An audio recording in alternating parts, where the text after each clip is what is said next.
My unfaithful wife, filled with panic, begged for forgiveness, but she will face the consequences of her actions. I discovered her infidelity about 7 months ago, and I endured all the heartache, denial, and pain that followed. I fell into a deep depression, grappling with my emotions, and despite my turmoil, I never confronted her. It felt as if she knew I was aware of her betrayal but simply didn't care.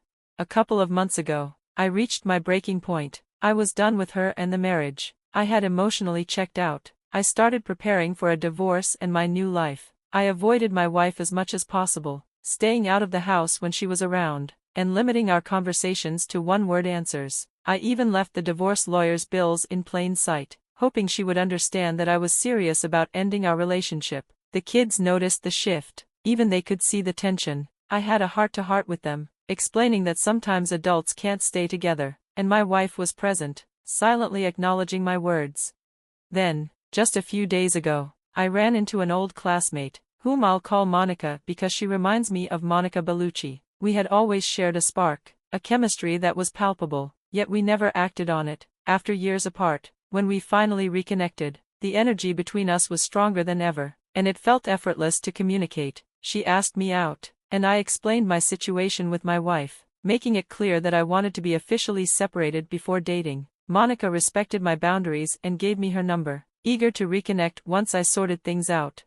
This encounter reignited my resolve to confront my wife and begin the separation process. When I got home, I felt an unexpected surge of happiness as I awaited her return. I greeted her with a smile and asked her to sit down because we needed to talk. I revealed that I had known about her affair for a long time and assumed she was aware of my emotional detachment over the past few months. To my surprise, she broke down in tears, pleading for a second chance, claiming that her affair didn't mean anything and suggesting we try counseling. I was taken aback. I expected a different reaction. I told her she could go be with this other man without guilt since he clearly mattered more to her than our family did. I emphasized that if she truly cared, she wouldn't have chosen to betray me. I explained that she had the opportunity to address any issues in our marriage 7 months ago before her affair began. Now, it was too late. Our relationship was irreparably damaged. I was calm as I articulated my feelings, asserting that she couldn't just erase the hurt she had caused me. I felt a mix of indifference and anger toward her, maintaining civility for the sake of co-parenting our children. I expressed my disbelief that she ever genuinely cared for me, as no one who loved another could inflict such pain. At this point, her responses became incoherent, and I found it difficult to follow her jumbled words. Ultimately, I called her sister to take her home. I wasn't going to handle her emotional state alone. When they left, a wave of relief washed over me, and for the first time in months, I could breathe.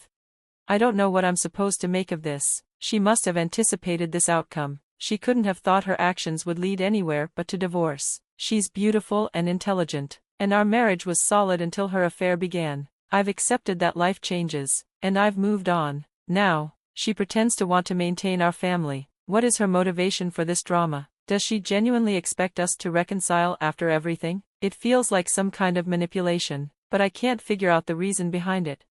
I have solid evidence of her infidelity, which, living in a European country, means she wouldn't receive alimony. Is she worried I'll expose her? Perhaps she fears I'll inform the wife of her affair partner, who is married as well. I'm left feeling confused. I needed to vent and hoped writing it out would provide clarity, but I remain just as lost as I was before. Update: my STBXW continues to perplex me. Thank you to everyone for your support. It's been overwhelming in many ways. I haven't responded to all the messages yet, but I'm trying to read through everything. I posted shortly after our conversation, exhausted and barely able to keep my eyes open. After passing out while reading, I woke up with a clearer mind and a keyboard imprint on my face. I decided to make lists outlining the key issues: our kids, meeting my wife, my marriage, Monica, questions for my wife, etc. I wanted to clarify my core principles and identify what was truly important moving forward. After evaluating each point, I aimed to determine what meaningful actions I could take next and what results I hope to achieve. I'm fully committed to my kids and will do everything I can to support them through this challenging time. I plan to increase our individual and family counseling sessions, organize fun trips, and create new memories together. I'll also reach out to my side of the family to surround them with love and help them heal. Additionally, I'll connect with their teachers and coaches to ensure they have a strong support system everywhere they turn.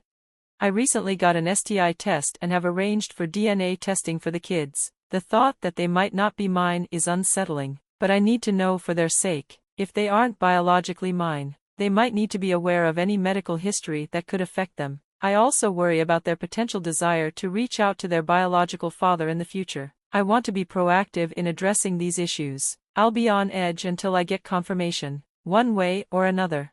After speaking privately with their therapists, we sat down together to explain everything carefully, allowing them to ask as many questions as they needed. I reassured them repeatedly that they could talk to me about anything. I am their dad, and my love for them is unconditional. I will always be there for them, no matter what they need. Regarding my marriage, I've come to the painful realization that I can never trust my wife again. Without trust, a relationship can't survive. I also recognize that my feelings for her have changed. I don't love the person she's become. My love for her used to be a significant part of my life, but her affair shattered that. While it's possible I could learn to love her again, I'm not motivated to pursue that path. It's clearer than ever that I want to end our marriage and move forward with my life. The memories of our past happiness now bring me dread, and any thought of her is uncomfortable. I believe divorce is inevitable, and I want to finalize it as soon as possible. As for Monica, I've had several conversations with her. Based on feedback I received on Reddit, I questioned whether jumping into a new relationship was wise, especially given the chaos of my current situation. However, she sees life as messy and believes we should figure it out together. While dating, I discovered that she had been engaged before, but her fiancé tragically died in a work accident nearly 5 years ago. This loss deeply affected her, and although she has gone on a few dates since, she struggled to connect with anyone. For her, life is too short to avoid taking risks when real opportunities arise. I made it clear to her that I want to wait to start anything until my divorce is finalized. I don't want to be unfaithful while still technically married, and she understands and respects that. We also discussed how our relationship might be perceived by others and agreed to keep things under wraps until after the divorce is official. I feel a strong connection to Monica, but I consider this phone call an emotional affair and have decided not to contact her again until I'm through with the legal separation. We agreed that I would focus on getting my affairs in order and reach out when I'm ready to explore what's next. When planning my conversation with my wife, I outlined principles for how I want to approach it. I aim to embody the best version of myself, calm and compassionate, avoiding any cruelty. My goal is to facilitate a positive co-parenting arrangement for our kids as we move forward.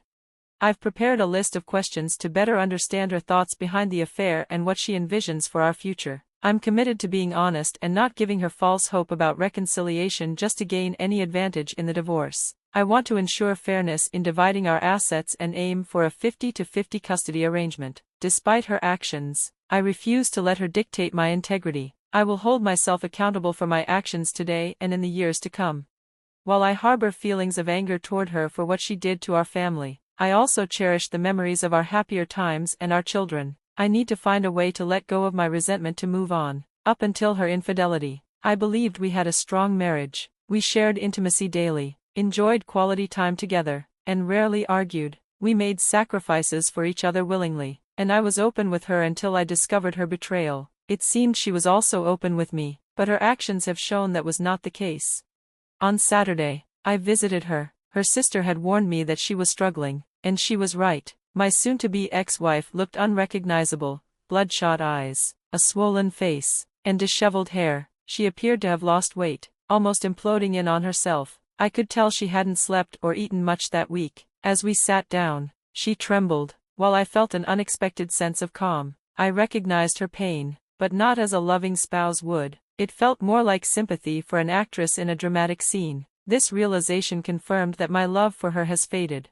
As she gathered herself to speak, she broke down several times, each time apologizing profusely. To my surprise, she didn't try to justify her actions or blame me. Her sister wept as well and chastised her at times. It became apparent that her sister had warned her this could happen, perhaps due to her own past experiences. My wife seemed to have a midlife crisis and became infatuated with another man, believing she wouldn't get caught and that no one would be hurt. Her selfishness ultimately led to this heartbreak. Even though she claimed to be happy in our marriage, she convinced herself that she was entitled to this affair. believing that if I knew how happy it made her, I would support her choice. She thought it was just a fleeting moment, that eventually, we would return to our happy family lives as if nothing had happened. Little did she know I had discovered the truth. It wasn't until I started pulling away that she began to wonder what was happening. I later learned she had ended things with the other person about a month and a half ago. As the initial thrill had faded, she even handed me her phone to check, having blocked him. But when I unblocked him, a flood of messages from the past month and a half came pouring in. While she tried to reconnect with me, I was uninterested in rekindling anything. Until I confronted her, she was still holding on to the hope that we could find a way back to each other and emerge stronger than before. But when I looked her in the eye and laid it all bare, she realized this might be the end. The weight of reality crashed down on her. I pressed her about what had driven her to betray us, to hurt our children, and all I saw was selfishness. I understood, as many have pointed out, that I would never get the answers I sought because no justification for infidelity exists. In a strange way, I found closure. I was able to articulate the profound hurt she caused me and make her acknowledge that our marriage was in ruins because of her actions, leading to our children growing up in a broken home. This admission gave me a flicker of peace. She had been consuming everything she could find about repairing a marriage after infidelity, complete with a timeline and a detailed confession she prepared for me. I never read it. I handed it straight to my lawyer.